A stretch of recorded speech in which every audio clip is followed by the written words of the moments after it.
Alrighty then, YouTube. Welcome back to Universe X, and today, definitely have another guest on the channel. Really cool dude. Talked on and off for a little bit, but has generally been in the same circle for quite some time, since actually before the pandemic and whatnot.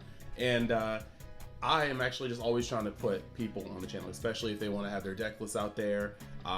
It's fun. It's fun to be more intertwined with the community.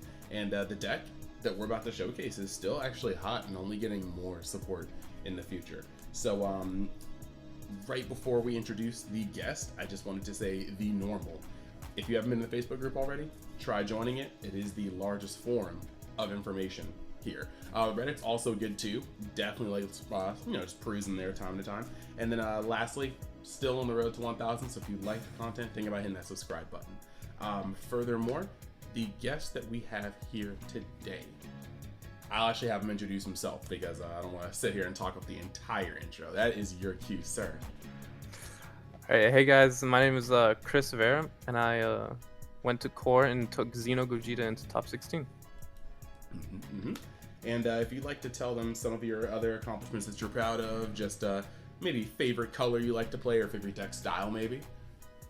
Favorite deck style would probably generally be aggro. I've always been a type of aggro type of guy, but recently my only accomplishments have been in the webcam format. I was able to top a previous regional, and then I made 16th place again in the webcam finals. Excellent. I mean, hey, even if they're only webcam right now, those are the events that we actually have going right now. So I don't believe in people trying to take away from, whether it's best of 1, best of 3, you still had to pilot your way to get there. And that's more than some people are doing right now. So I still salute that. Now, looking over here, we're going to jump over to the deck list real quick. I decided to bring the deck because best of 1 aggro typically does pretty well. So to sum it all down, Xeno Gogeta, I'm sure if you guys watch previous videos, you know what the leader does. Warp top 5 from your deck into your warp. On attack, draw 1, take a life, activate main, or not activate, I'm sorry. Auto once per turn when you activate your infusion skill, draw a card. But yeah, so the main core of this, as most people already know, is the Xeno Gogeta itself. You have the true 6-drops, or 3 6-drop Gogetas, Xeno Gogetas, along with the Unisons and the fusion material that makes up the main part of the deck. So you have the Piccolo and the Kai TP, which brings out the Piccolo, or not the Piccolo, Pycon, which brings out the Kai, brings out the Pycon for free if it's in the warp. You put it at the bottom of your deck, and you can play a Pycon from your warp or your hand. So always an amazing card. You want to run 4 of each easily. So for my fusion materials, I ran 8 total, 8 of each, 8 Xeno Gokus and 8 Vegeta. Sorry, what am I saying? It's all good. Sometimes I feel like that. We can see it. You got 4 of the we got 4 of the 1-drop Super Saiyan Vegeta Xenos, and you've got 4 of the super combos, which is great because you don't have to take up as much space in the deck because a super combo literally is half the Vegetas. And you also have the Goku fighting Spirit, which is great because of the just slight neg when your opponent has to already take a card out of their hand and pay energy for counter, but you also have the Catastrophic Premonition as well. So you have a nice little balance, 8 and 8, and you only really have to clip 2 of them to really have your deck function. Yeah. So one thing I learned during the tournament is that you see that I've run 4 Vegeta Catastrophic Premonitions along with the 4 super combos. So against blue, True Fighting Spirit Son Goku isn't enough. So one quick edit I would make this deck list real quick is probably bring Vegeta Catastrophic Premonition down at either 3 or 2 and put in the 2 Vegeta True Fighting Spirits. But overall, deck list is pretty similar to other Gogeta Xenos you see. But the main things I want to point out in my deck list is that I run 3 Majin Buu's human extinction attacks. The main reason for that is because I run kind of heavy overwhelms in this deck. 2 SS Bardock Detonations, overwhelm 6. 3 SS4 Goku, Beyond All Limits, which are also overwhelm 6. And I often found myself not having enough cards in my drop without having to sacrifice my hand to perform those overwhelms, despite being able to put cards in my drop through the Union Fusion for the 3 different 6-drop Gogetas. So I think that's one of the main differences between my list that made an impact. It was kind of a last-minute card I decided to add in. But yeah, so I also added in Super Kamehameha counterplay. I've heard other people playing Rebellion Hammer, but in my opinion, that requires too much setup to be a viable counterplay, whereas Super Kamehameha will stop the floodgates you typically see when you're already at 4 or less life and you're trying to go for game. Another amazing card I want to point out in this decklist is Unrelenting Trunks. If you warp it from your top 5, it goes into your hand. If it gets warped through Overwhelm, after you Overwhelm it, instead of going to the warp, it goes to your hand. Whenever you see this card from your top 5, it just feels, it's just a 2 if you see 2, and 3 if you warp all 3. Just go straight to your hand, adds combo power, adds a potential Overwhelm if you need things to go into the warp. So pretty amazing card overall. This is one of the things I want to talk about. The audio kind of cut in and out, but I kind of got the gist of it. And if you didn't hear everything he said, he was basically just saying this is a free. This card is a +1 when you remove it from your top 5. Like, you're already gonna go and remove your top 5 looking for your Gokus and Vegetas, but then this guy comes to your hand, and he can just be 5k. He can also just be another 15k swing. Notably, this card does get under every real floodgate that plagues the format of the game right now, because he's a 15k and not a 20k, and that's actually pretty cool. One question I do have for you, Mr. Vera, is the Vegeta that you said you would add in, the True Fighting Spirit. Could you let the audience know what that one does and why it would interact better with blue? Sure, the Vegeta True Fighting Spirit, pretty much another blue counter. So what it does, it's another 1-drop, which you typically want, or 1-drop Vegeta Xeno that you typically want. Let me pull up the card real quick. All good, all good.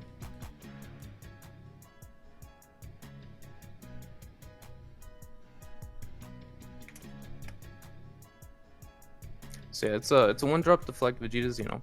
Add 1 card from your life to your hand. Card gets plus 10k power when you attack. But the most important part of it, which is great against blue, is the auto once per turn. If you leave cards Black Sand, when your opponent switches their energy to active mode with a non-awakened skill, they choose 1 card in hand, sends to warp. So if blue wants to do their blue stuff, energy manipulation, they're gonna have to sacrifice cards out of their hand. And if you pair that with the 1-drop True Fighting Spirit and they counter and they untap, or if they want to untap, they're gonna have to sack 2 cards out of their hand. Just pretty big net. So against blue baby and against blue decks in general, which I faced against once and I lost that one, it's a pretty good card. Neato. And you're able to play it from the 6-drop Marvelous Might SS3 Gogeta. Okay, true. Ah, yes. Yeah, because he can put up the... Alright, that makes sense, Alright, next up.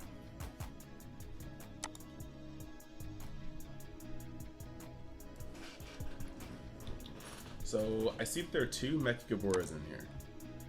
And did you like that number? I felt like 2 Mechagoboras was decent enough. In all honesty, it didn't show up too much during my games. A lot of my early games were Battle Evolution leaders, and unfortunately I kind of went to this tournament not knowing what many of them did. So 2 was fine. I ended up charging the most games. The main reason I added in Mechagabora was for Red Broly, which were both of my rounds, the last 2 rounds. I think round 7, round 8. Either round 7, round 8, or round 7, round 6. Whatever the last 2 were. So they were mainly for Red Broly, because I did a lot of testing against Red Broly. And Red Broly is tough, especially if you go second against Red Broly. So that's why I added Mechagabora. But SS bar that's tenacious. And the other thing about Mechagabora is that there is no way to go for your deck to search naturally with the engine. So with Mechagabora, if you play it, you can activate main, look for your real quick, choose nothing because you're not running Dragon Balls, just to see what's in there and whether you want to be more careful with your mills or not. Like if your deck is running thin and the secret rare is still in there, you might want to be more careful with your mills. So that's what Mechagabora also allows you to do if you play. Using all of its effects to your advantage. Now, I actually have questions about two cards. The first one is the Martial Melee. I see that you have one of them, and I did want to know if that was like the most comfortable number for you in this case. Yeah, so honestly, Martial Melee almost never came up during the tournament. It only came up during my last game, and the only reason it did come up was because I had the option to. I had other lines of plays that would have guaranteed me the win of this, but I wanted to be fancy, bring out that winner, Martial Melee. But in all honesty, I would probably just keep Martial Melee at 1. There was never an opportunity throughout the tournament that I was like, this is the right play. This is a good play. Because as you could see, you need to tap 3 energy to Union Fuse, or you can -3 from the Unison. But there was never an opportunity. There was never a good time to bring it out over any of the other 6-drop Gogetas or hard casting, say, for example, Haru or some catastrophic condition for double striking. Got you. Alrighty then. And then, So next thing, I noticed that you got the SS4 Son Goku Beyond All Limits instead of running something like Mass Saiyan Brainwash No More. So I just wanted to kind of know how you felt about this card and why you would choose not to run any copies of Brainwash No More. So, the only reason you don't see Brainwash No More in this list is just due to not having access to him. I wasn't able to get him in time for the tournament, but I definitely wouldn't take out Beyond All Limits for Brainwash No More. I would definitely include Brainwash No More, but I wouldn't take out Beyond All Limits by any means. It's a great card. It's a 30k beater at worst. It lets you bring back Gogetas that you warped, which is the main thing. If you end up warping Gogetas from your top 5 from your leader effect, play it Beyond All Limits, grab back one of those 6 drops, and then play it like that. If you have a pretty bad hand, but you at least have the SS Bardock or the SS4 Son Goku in your hand. So it enables plays where like that, and not only that, but like if you overwhelm, you can pitch the Kai or combo away the Kai in case you have a Unison in your warp but no Kai. You can combo with the Kai, and you can do this with any of the overwhelms.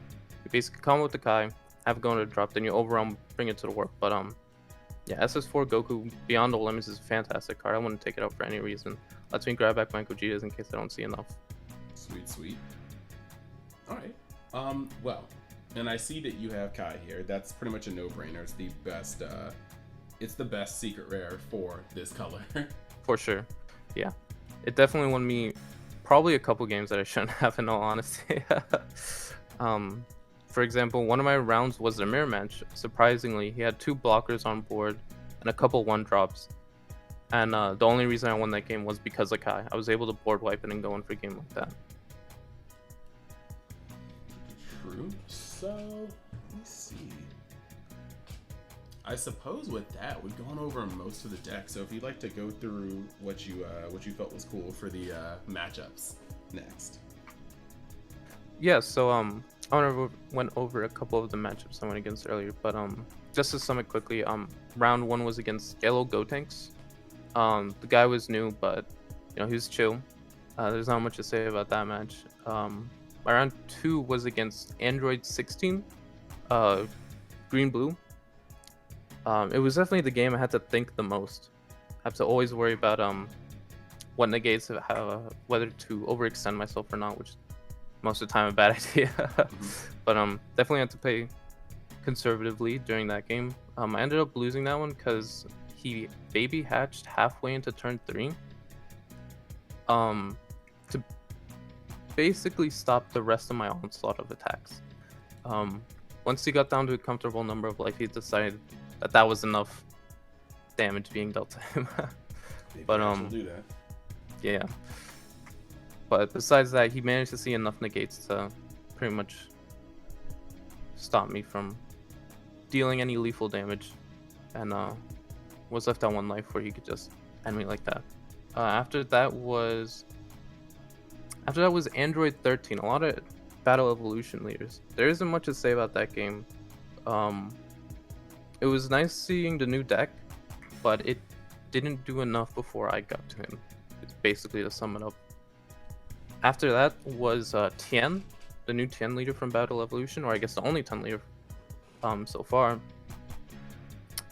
That match, he was a self-awakening leader, so he brought himself down to 4, and he wasn't able to do what his deck would do before, again, I got to him. You know, he brought himself down to 4. He didn't see a second dormant potential. He played a dormant potential before, but he wasn't able to see the second one. And just 2 double strikes, and that was it, pretty much. After that, for round 5 was Cooler Mill. Surprisingly enough. Surprisingly, actually, indeed, yes. Yeah, it was crazy seeing it at having a 4-1 record at that far in the tournament. Yeah, it was a good match. A lot of thinking on my part, knowing exactly how much to buff my 1-drops and how well I could go in for game, because there's always the fear of him negging you enough to, you know, just send your battle cards to the drop area.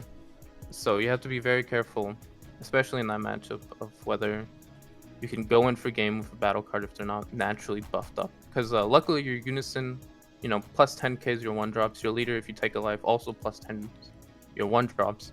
And yeah, SS4 Goku Beyond All Limits is 30k. There's definitely enough ways to get around, say like Wolfang Fist, to not just have your battle card die then and there. Along with the Cooler Arrival and Yamcha counterplay.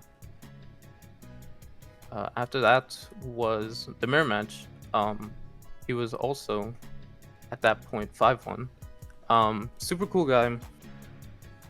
His deck list seemed like it was more fit for best of 3. But obviously without the sideboard, it was your more basic Xeno Gogeta list without the stuff I sided in for best of 1. But yeah, the only reason I won that game was because he was able to establish a very good board. But luckily I had Kai since the beginning. I knew to keep in. Well, obviously you keep Kai in any matchup really, but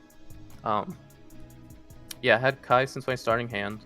And once he had established the 2 blockers, or 2 blocker Gogetas, and a couple 1-drops, I knew now was the time to wipe the board. And I was able to go in for a game at that point because he didn't have much else besides that. He did play Protector of the People on that turn, but I think yeah. So I basically played around it by just attacking with the Martial Melees, Beyond All Limits, Martial Melee, or not Martial Melee, but Marvelous Might, which is 20k, and Beyond All Limits is 30k. So I was able to get over. I didn't have to worry about the plus 5ks that Protector of the People was giving his leader. I was able to win like that. That's fair. After that, the next 2 games and the last 2 games were both Red Broly. 1 second both times. I lost the first match because Red Broly is just tough. I didn't see my my sideboard S cards, my Mecha Gabor and my SS Bardock Tenacious in time. It was able to kill me outright like that. Everything pretty much went perfect for him. The deck went nuts pretty much. Absolutely. But all right. Yeah. After that was Red Broly again, like I mentioned earlier. I did manage to win this one despite going second, only because he didn't play his 5-drop a turn earlier, and I did see Mecha Gabor, so I called a 5-drop. But also, when he went to -6 with the Unison, he didn't see the pan, the Fearless Pan, which gave all of his other red cards and leader card double strike. And because of that, I was just able to go in the game the turn after that because he brought himself low enough. And I had enough combo power. The deck naturally sees, especially if you see Unrelenting Assault Trunks off the top 5, you have a pretty decent hand. I feel it. All right. Yeah, I think that was all the rounds. Yeah. So managed to get exactly 16th place. Hey, look, you get in. That's Yeah. still awesome. It was definitely nerve-wracking watching the final standings, seeing where it was. I bet. So here is my question for this now.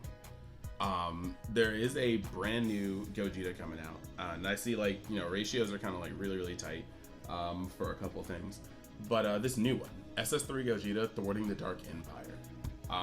This card is unique, double strike. It can be overwhelmed for 6 and 1 black energy, or Union Fusion for the normal black energy. But basically, yeah, when this card attacks, choose up to one of your card or opponent's battle cards and send to the owner's warp. That being a 25k double strike, do you think you're going to include in the deck? And if so, how many would you put in? And I guess, what would you do to change around how this deck currently is set up? Yeah, so the SS3 Gogeta Thorning the Dark Empire, it's pretty much an auto include. Because the deck, what it struggles with is removal of tall bodies, because the only form of removal I have in my deck list, at least right now, is Gogeta Fearless Fusion, which only hits 4 or less. The fact that Thorning the Empire doesn't have a cap on what they can remove besides, you know, not being able to ignore barriers, insane. It's pretty much what the deck was missing. Along with it being a double strike, it's pretty good. it's pretty good. Yeah, it's definitely pretty much an auto include at this point. What I might take out, I'll probably bring down Human Extinction Attack. Probably. I might consider removing Super Kamehameha, but I'll probably keep an Injustice to deal with Gates when I'm going in for game. But besides that, I'm probably also bring down Unrelenting Assault Trunks to 2 as well.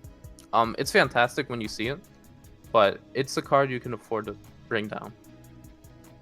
But yeah, that new promo is, oh my god, it's so good for this deck. And another winner alt art for the deck as well. So it's definitely fantastic. I can definitely get that. Its alt art is like, I'm so surprised. Like, this deck has 2 winners alt art. Oh yeah. Oh yeah. I'm just like, bro, like, can another deck get some love? Like, I'm actually a little heated. I'm kind of like, bro, like, Dark Broly ain't getting nothing. Like, no winners, no nothing. Meanwhile, like, Xeno Gogeta out here eating for no reason right now. But hey, I mean, people are happy. Yeah, I mean, as a Xeno Gogeta player, I do wish it was leader lock so that Vegex players wouldn't be tempted to get their hands on it. Because I kind of want this card to be cheap so I could get some. But yeah, it's definitely great in black decks in general who are running Xeno or Son Goku Xenos and Vegeta Xenos. I'm kind of wishing that Vegex would kind of just like take its dusty self. Like, just go. Like, I'm like, you know what? Do you really need to be here? Like, do you though? But it'd be what it be. I'd like to thank you for coming on the channel.